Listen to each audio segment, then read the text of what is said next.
Today, Let's Talk About Wine is in Newfane, New York, where I'm at the Chateau Niagara Winery. I'm going to have a conversation with Jim Baker, the owner and winemaker at the Chateau.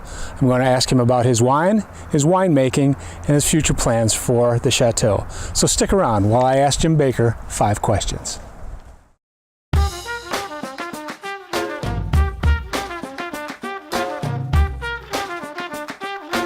Today, Let's Talk About Wine is in Newfane, New York at the Chateau Niagara Winery. And we're asking the owner and winemaker here, Jim Baker, 5 questions. Thanks for all your time today, Jim. Glad to be here. Appreciate it. So I want to start out with an easy question.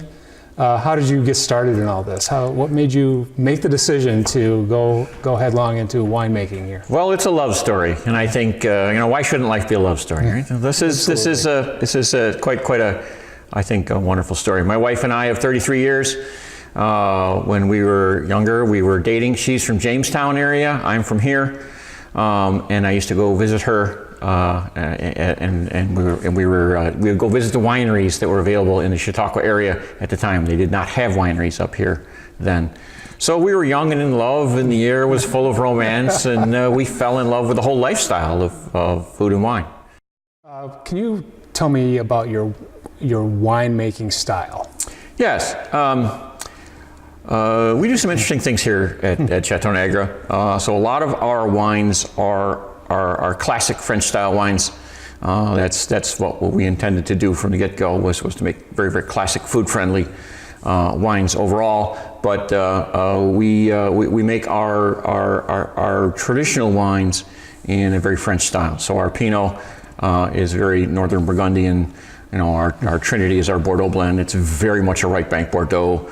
Our Rieslings, our Alsatian, our Chardonnays are Northern Burgundian as well. So I mean, they're very, very classic styles. Mm-hmm. But along the way, you know there's a story coming. Along the way, I had the opportunity to taste some Eastern European wines.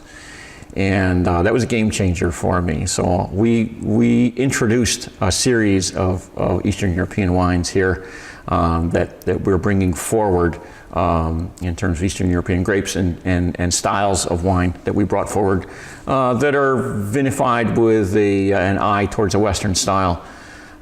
So that allows us to have our classic French wines. And in fact, we're going to be reorganizing our wine list to show the Chateau series, which is our classic French style wines, and the Castle series, which is the same root word as Chateau in Hungarian. Oh, nice. For our Eastern European wines. Outstanding. Who inspires you in your winemaking style, or what wine also would be an inspiration to you as far as winemaking goes? So we were able to taste some of the GC Pinots from Burgundy that were game changers in my head. That says that I think that's something that we're striving for to do in our Pinots. We think that's something that gives us a stretch. In New York, the Black Russian Red from John McGregor was actually the wine that caused us to have that fundamental shift towards some Eastern European reds. That was the genesis of that, tasting that Black Russian Red for the first time. Across the river, tasting Jean Paul's wines at 13th Street in Ontario. Shows the potential that the region has. I think there's an important point that we see here, that we share much more in common with folks in Ontario than we do with the rest of New York State. Mm-hmm. So we're not the Finger Lakes, we're not Long Island, we're not Lake Erie. Right. We're Niagara, and there's one Niagara. There just happens to be this stream that divides us. So we think that a lot of our inspiration can and should come from the other side of the river. Give me some advice here. I want to get into winemaking. I want to buy a vineyard and a winery, and I want to make wine. I want to make great wine. What is the advice that you would give to me? So, tough question, because this is a tough business. I would first want to ensure that your heart was in it, because you're you're subject to the whims of Mother Nature. This is a farming business at its heart. And you have to be able to deal with the changes that come from the weather that we get and the various aspects of farming. And it will eat you up if you're not completely dedicated to it. And it has to be a labor of love, because the stresses that you get from it are tough. But having said that, I would say get connected with someone in terms of winery or person you admire that makes wines in a style that you are on board with, and get close to them and just really get a chance to maybe an apprentice or intern or work there part-time, just to get a sense of what that is. And if that still drives you, if you're still committed to that, then go and don't look back. Okay. Tell me the story behind Kagor. You are the only person in the Western Hemisphere, I believe. That's right? correct. Is that correct? Yeah. So we make this very, very unique specialty wine called Kagor. It is a style of wine as opposed to a grape or a place.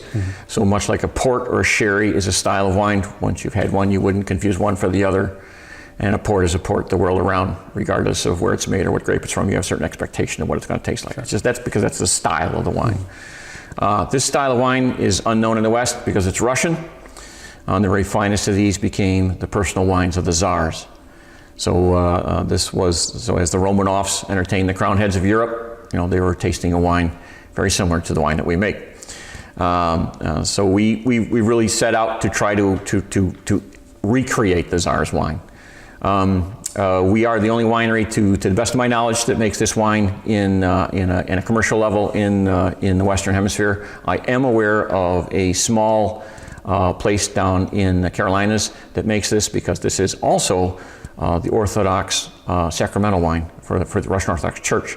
So this is a little Russian Orthodox monastery. They make some for their own consumption as sacramental wine. But it is absolutely unique. It's got a very unique taste and aroma that are instantly recognizable if you're used to drinking Kagors. Being near Niagara Falls, we get a lot of people come through the area.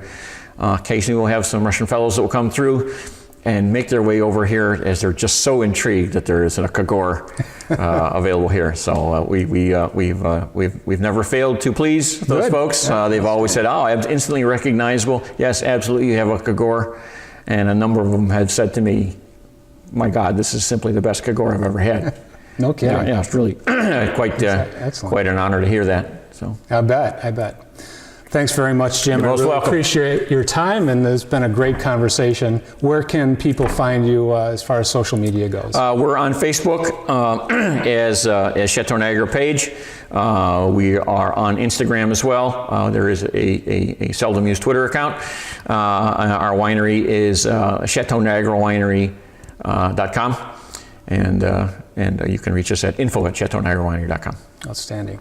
And you can also reach us on YouTube and all the social media outlets that are common. And this has been Let's Talk About Wine. Ask 5 questions. I'm Baron Lux. Thanks for watching. We'll see you next time.